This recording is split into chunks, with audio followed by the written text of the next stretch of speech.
Баршаңызға қайырлы күн, менің каналыма қош келдіңіздер. Бүгін сіздермен бірге өте тез дайын болатын үгітілмелі самсаның рецептімен бөлісетін боламын. Жасалу жолы да өте оңай, әрі тез дайын болады. Ол үшін бізге ең алдымен қамырын дайындап аламыз.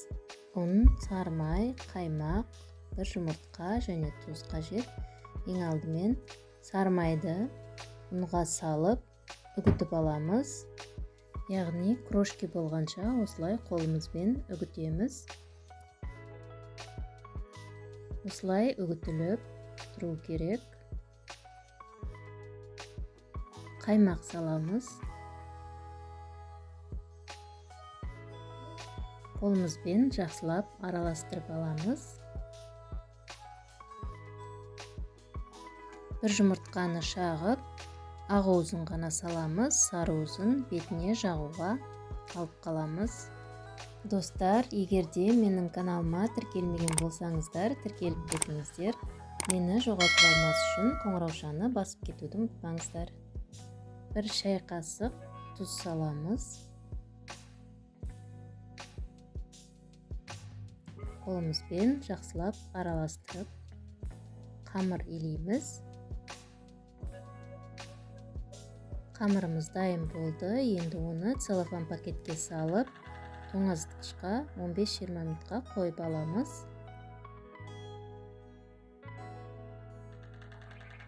Ол арада салмасын дайындап аламыз.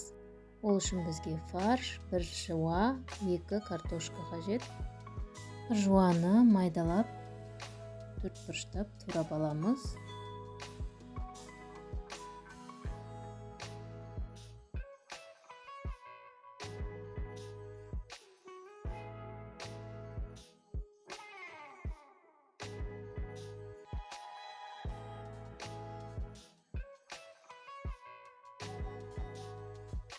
Картошканы да төртбұрыштап майдалап турап аламыз.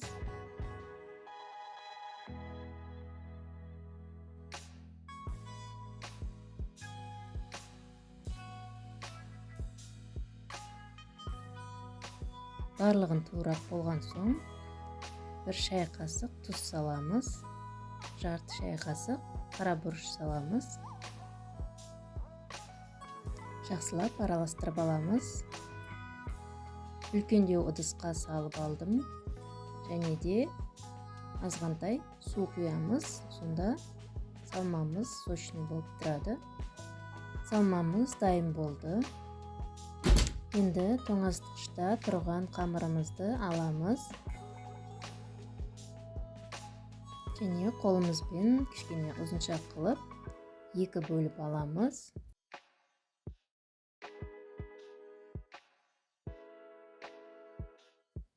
Кішкене домалақтап, целлофан пакетке салып, жартысын тоңазытқышқа салып қоя тұрамыз.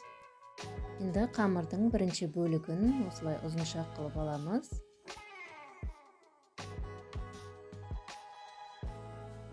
Шпательдің көмегімен осылай бөліктерге бөліп аламыз. Көлемін қандай қылғыңыз келсе, сондай қылып бөліп аламыз. Осылай домалақтап шығамыз.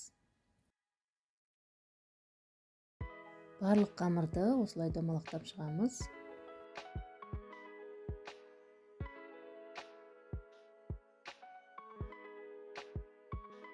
Барлығын домалақтап болған соң, целлофан пакетпен жауып қоямыз. Және де біріндеп алып, оқтаумен жайып бастаймыз.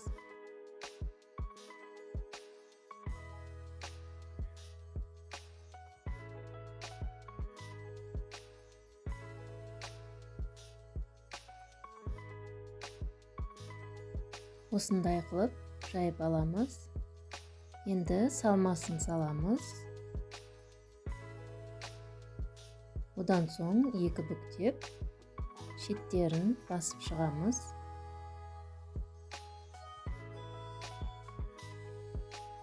Енді әсемдік үшін осылай өрім сияқты қылып бүгіп шығамыз.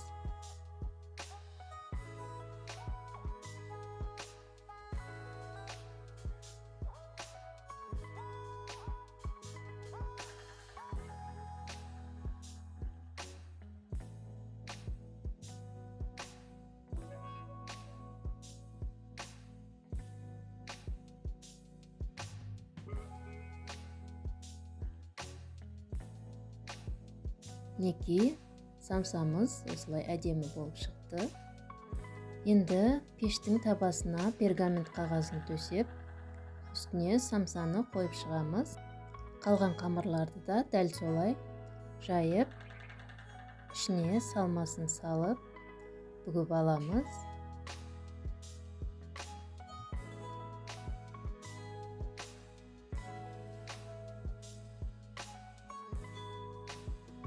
Видеодағыдай қылып бүгіп шығамыз. Тағы бір рет көрсетіп кетейін.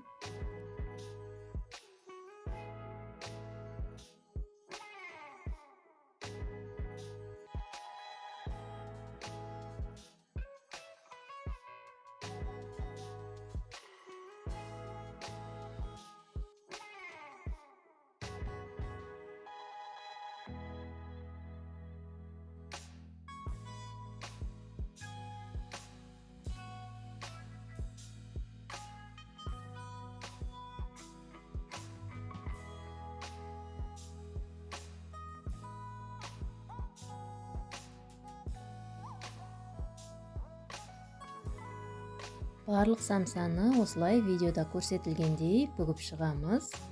Одан соң бір жұмыртқаның сарысына бір ас қасық сүт қосып, бетіне жағып шығамыз. Сонда самсамыз жылтырап әдемі болып піседі.